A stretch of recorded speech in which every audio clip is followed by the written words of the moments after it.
ನಾನೇ ಪುರುಷೋತ್ತಮ್, ನಾನೇ ನಿಮಗೆ ಫೋನ್ ಮಾಡಿದ್ದು. ನಾನು ಪದ್ಮ. ಹೇಗಿದ್ದಾರೆ? ತುಂಬ ವೀಕ್ ಆಗಿದ್ದಾಳೆ. 2 ದಿವಸ ಊಟ ನಿದ್ದೆ ಇಲ್ಲ ಅಂದರೆ ಇನ್ನೇನಾಗತ್ತೆ ಹೇಳಿ. ಡಾಕ್ಟ್ರು ಡ್ರಿಪ್ಸ್ ಹಾಕಿ ಮಲಗಿಸಿದ್ದಾರೆ. ನೋಡ್ಬೋದಾ ಸರ್? ಇಲ್ಲ, ಡಾಕ್ಟ್ರು ಅವಳನ್ನ ಯಾರೂ ಡಿಸ್ಟರ್ಬ್ ಮಾಡಬಾರ್ದು ಅಂತ ಸ್ಟ್ರಿಕ್ಟಾಗಿ ಹೇಳಿಬಿಟ್ಟಿದ್ದಾರೆ. ಸಾರಿ, ಈ ವಿಚಾರ ಮುಂಚೆನೇ ಗೊತ್ತಾಗಿದ್ದರೆ ನಾನು ನಿಮಗೆ ಫೋನ್ ಮಾಡಿ ತಿಳಿಸ್ಬೋದಾಗಿತ್ತು. ಅನವಶ್ಯಕವಾಗಿ ನಿಮಗೆ ತೊಂದರೆ ಕೊಟ್ಟ ಹಾಗಾಯಿತು. ಛೇ, ನೀವು ನಮಗೆ ಸಹಾಯನೇ ಮಾಡಿದ್ದೀರಾ. ಪರವಾಗಿಲ್ಲ ಸರ್, ನಾನು ನಾಳೆ ಬೆಳಗ್ಗೆನೇ ಬರ್ತೀನಿ. ಹಾಗೆ ಮಾಡಿ.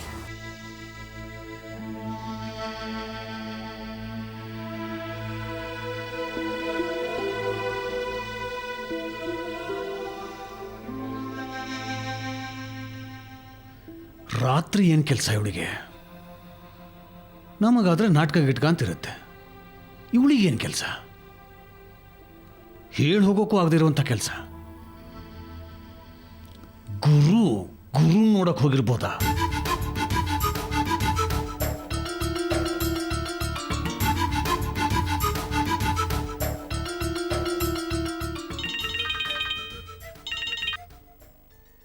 ಹಲೋ, ಹೇಳಿ ವಿದ್ಯಾಧರ್. ಏನಿಲ್ಲ ಮೇಡಮ್, ನಿಮ್ಮ ಹಸ್ಬೆಂಡ್ ಇದ್ದಾರಾ? ಇಲ್ಲ, ಆಫೀಸ್ ಬಿಟ್ಟಿದ್ದಾರಂತೆ. ಅದೆಲ್ಲೋ ಹೋಗಿ ಬರಬೇಕು ಅಂತ ಹಾಗೆ ಹೋಗಿದ್ದಾರೆ. ಯಾಕೆ? ಇವತ್ತು ಮತ್ತೆ ಸಿಕ್ಬಿದ್ರು ನೋಡಿ. ಪದ್ಮಗೆ ಈಗ ಸ್ವಲ್ಪ ಹೊತ್ತಿಗೆ ಮುಂಚೆ ಫೋನ್ ಬಂತು, ತಕ್ಷಣ ಹೊರಟೋದ್ಲು. ಎಲ್ಲಿಗಂತ ಹೇಳಿಲ್ವಾ? ಅದಕ್ಕೆ ಡೌಟ್ ಬಂದು ನಿಮಗೆ ಫೋನ್ ಮಾಡಿದೆ. ಗುರುದೇ ಫೋನ್ ಇದ್ರೂ ಇರ್ಬೋದಲ್ವಾ? ಇರಲಿ, ಇವತ್ತು ಅವ್ರ ಮನೆಗೆ ಬರಲಿ, ಇದೇ ಪೂಜೆ. ಈ ಸರಿ ಮಾತ್ರ ಇಬ್ಬರನ್ನೂ ಬಿಡಲ್ಲ. ಸರಿಯಾಗಿ ಬುದ್ಧಿ ಕಲಿಸ್ತೀನಿ. ಪದ್ಮ ಒಂದು ಸರಿ ನನ್ನ ಕೈಗೆ ಸಿಗಲಿ, ಚಳಿ ಜ್ವರ ಬಿಡಿಸ್ಬಿಡ್ತೀನಿ. ಅವಳಾಗೆ ರಾಜೀನಾಮೆ ಕೊಟ್ಟು ಹೋಗಬೇಕು. ಹಾಗೆ ಮಾಡ್ತೀನಿ. ಆಫೀಸ್ಗೆ ಹೋಗಿ ನೋಡ್ಬೋದಲ್ವಾ? ಇಲ್ಲ, ಅಲ್ಲಿ ಬೇಡ. ಹಾಗಾದ್ರೆ ನಾನು ವ್ಯವಸ್ಥೆ ಮಾಡ್ತೀನಿ. ಈಗಲೇ ಬೇಡ, ನಾನು ಹೇಳ್ತೀನಿ. ಅಲ್ಲಿವರೆಗೂ ವಾಚ್ ಮಾಡೋಣ.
ವಾಸು ಅಂದರೆ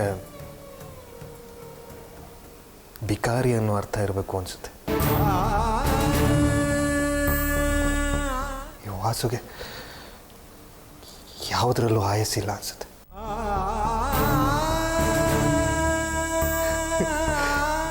ತಗಡು ವಾಸು, ನಿನ್ನ ಮದುವೆಯಾಗಿ ಸಾಯೋ ತನಕ ನೀನು ಸೇವೆ ಮಾಡಿ ಋಣ ತೀರಿಸ್ಬೇಕು ಅಂತಿದ್ದೆ ದೇವಕಿ ನಾನು.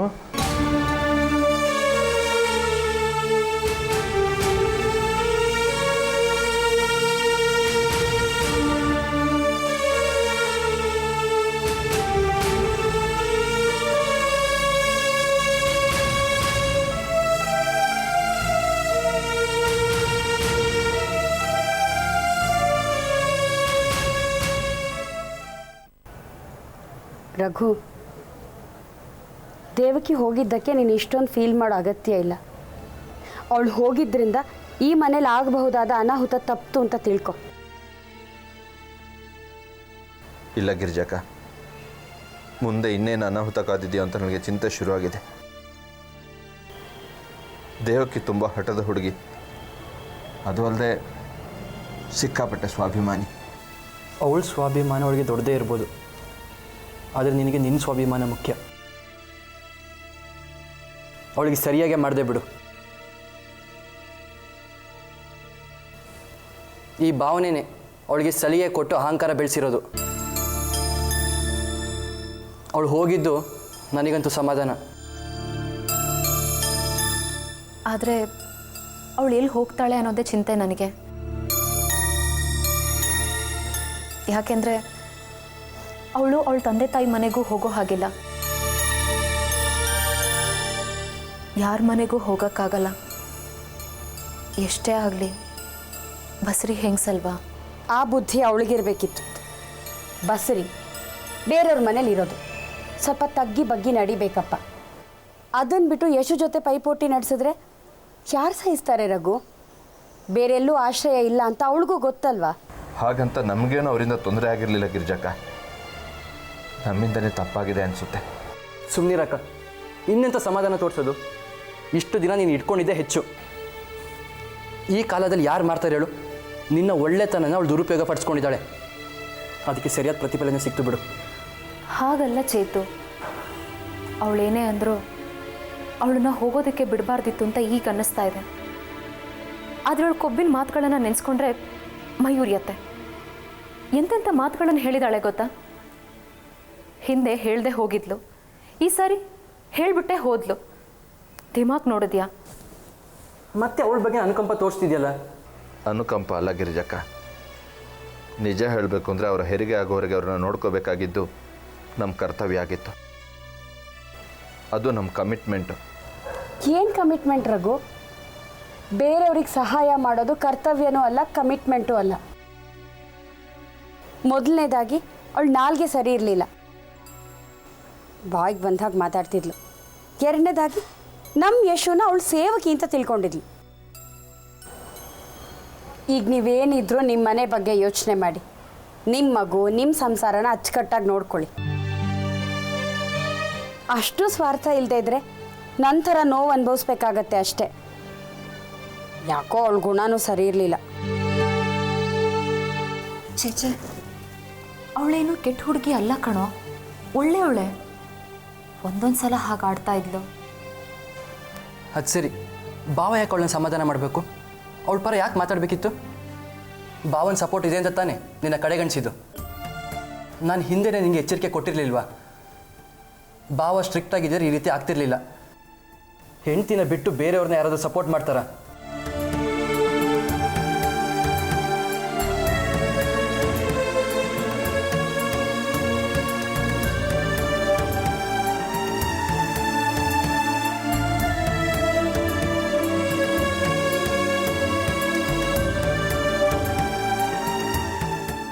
ಸಪೋರ್ಟ್ ಅಲ್ಲ ಗಿರಿಜಕ್ಕ, ನಮ್ಮನ್ನು ನಂಬಿ ಬಂದವರಿಗೆ ಸ್ವಲ್ಪ ಕನ್ಸರ್ನ್ ಅಷ್ಟೇ. ನಿಮಗೆ ಬಹಳಷ್ಟು ವಿಚಾರ ಗೊತ್ತಿಲ್ಲ, ಅದಕ್ಕೆ ನೀವು ಅವರನ್ನು ಬೈತಾ ಇದ್ದೀರಾ. ಹೋಗಲಿ ಬಿಡು ರಘು, ಅವಳ ವಿಚಾರ ಈಗ ಯಾಕೆ? ನಿಮ್ಮ ಆಶ್ರಯ ಬೇಡ ಅಂತ ಅವಳೇ ಹೋದ್ಲಲ್ಲ. ಅವಳ ಪಾಡಿಗೆ ಅವಳು ಇರ್ತಾಳೆ. ಕಷ್ಟನೋ ಸುಖನೋ ಅದು ಅವಳ ಹಣೆ ಬರ.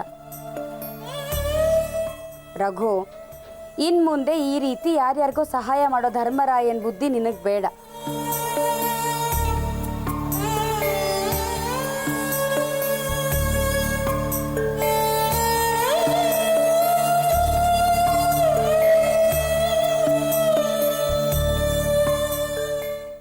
ಇಲ್ಲಪ್ಪ, ಇನ್ನು ಮುಂದೆ ಯಾರ ತಂಟೆಗೂ ಹೋಗಲ್ಲ, ಯಾರೂ ಬೇಕಾಗಿಲ್ಲ, ಸಾಕಾಗಿದೆ. ನಿಮ್ಮ ಭಾವ ಎಲ್ಲೋ? ಟೆರೆಸ್ ಮೇಲಿದ್ದಾರೆ. ಭಾವನಿಗೆ ತುಂಬ ಬೇಜಾರಾಗಿದೆ ಅಂತ ಕಾಣುತ್ತೆ. ಭಾವನ ವರ್ತನೆಯೇ ಅರ್ಥ ಆಗ್ತಿಲ್ಲ. ಚೇತು, ನಿನಗೆಷ್ಟೋ ವಿಚಾರಗಳು ಗೊತ್ತಿಲ್ಲ. ನಿಮ್ಮ ಭಾವನ ಬಗ್ಗೆ ಹಗುರವಾಗಿ ಮಾತಾಡಬೇಡ.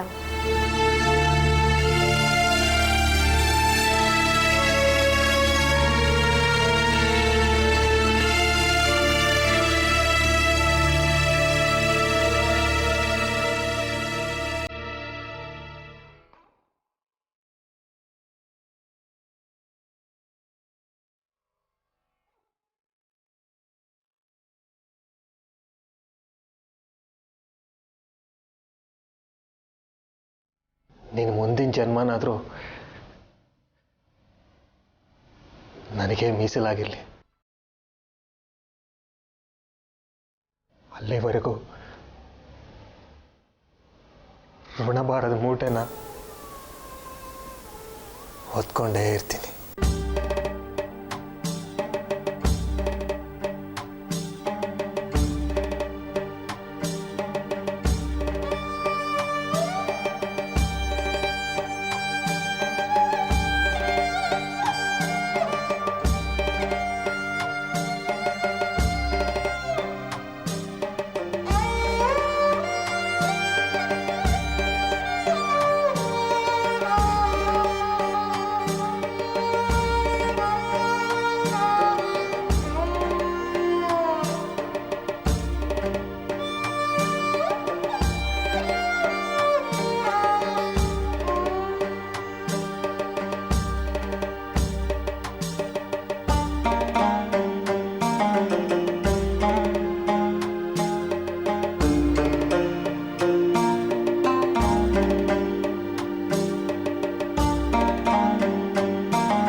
ಏ ನಿಮಿ ಬರ್ರೆ ಅವ್ರಿಗೆ ಬರ್ರೆ.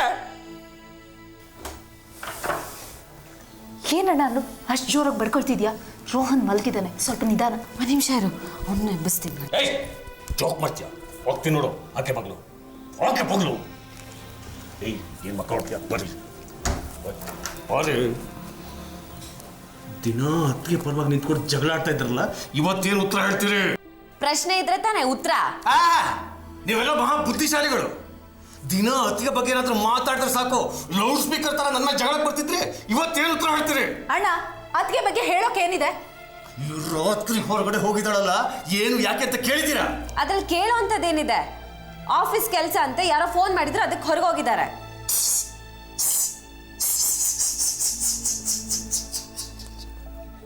ಇವಳದ್ದೇನು CID ಆಫೀಸು, ಇದ್ದಕ್ಕಿದ್ದಾಗೆ ಫೋನ್ ಬಂದ್ಬಿಡುತ್ತೆ. ಇವಳು ಜೇಮ್ಸ್ ಬಾಂಡ್ ಹೋಗ್ಬಿಡ್ತಾಳೆ. ತಲೆಯಲ್ಲಿ ಸ್ವಲ್ಪ ಆದ್ರೂ ಬುದ್ಧಿ ಇರಬೇಕು, ಜೊತೆಗೆ ಲಾಜಿಕ್ ಇರಬೇಕು. ಅವಳೇನೋ ಹೇಳಿದ್ಲು, ಇವಳು ಕಿವಿ ಮೇಲೆ ಕಿವಿ ಇಟ್ಕೊಂಡು ಕೇಳಿಸ್ಕೊಳ್ಳು. ಹಾಗಾದ್ರೆ ಹೆಂಗಸರು ರಾತ್ರಿ ಹೊತ್ತು ಕೆಲಸಕ್ಕೆ ಹೋಗ್ಬಾರ್ದಾ? ನೀನೇ ಎಷ್ಟು ಸಾರಿ ರಾತ್ರಿ ಹೊತ್ತು ಡ್ರಾಮಾ ಪ್ರಾಕ್ಟೀಸ್ ಅಂತ ಹೋಗಿಲ್ಲ? ರಂಗಭೂಮಿನ ಆರ್ಡಿನರಿ ಆಫೀಸಿಗೆ ಹೋಲಿಸ್ಬೇಡ ನೀನು. ಇವಳು ಆಫೀಸಲ್ಲಿ ರಾತ್ರಿ ಕೆಲಸ ಇರುತ್ತೆ, ಅದೇನು ಕಾಲ್ ಸೆಂಟರ್? ಕಾಲ್ ಸೆಂಟರ್ ಅಲ್ಲ ನಿಜ, ಆದ್ರೆ ಆಫೀಸಿಗೆ ಸಂಬಂಧಪಟ್ಟ ಕೆಲಸ ರಾತ್ರಿ ಹೊತ್ತು ಇರಬಾರ್ದು ಅಂತ ಏನಿಲ್ವಲ್ಲ? ಆಫೀಸಿಗೆ ಸಂಬಂಧಪಟ್ಟಿದ್ದ ಅಥವಾ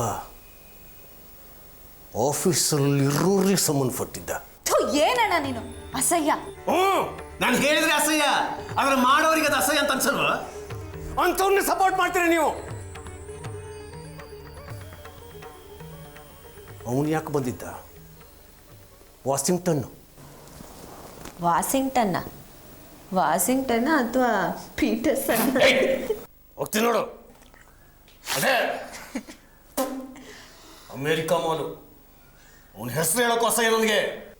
ಅವ್ನು ನೋಡಿದ್ರೆ ಅಸಹ್ಯ ಅನ್ಸುತ್ತೆ. ಅವನೇ ಬರ್ಬಾದಾಗಿರೋ ಪಾರ್ಟಿ, ಅವನ ಕಾರಲ್ಲಿ ಇವಳಿಗೆ ಡ್ರಾಪ್. ಚೆನ್ನಾಗಿದೆ. ಈ ವಿದ್ಯಾಧರ ಇನ್ನೂ ಏನೇನು ನೋಡ್ಬೇಕಾಯ್ನೋ. ರಾತ್ರಿ ಮನೆಯಿಂದ ಹೊರಗೆ ಹೋಗೋ ಹೆಂಡತಿ, ಅವಳನ್ನು ಕರ್ಕೊಂಡು ಹೋಗಿ ಬರೋ ಪೊರ್ಕಿಗಳು, ಇದನ್ನೆಲ್ಲ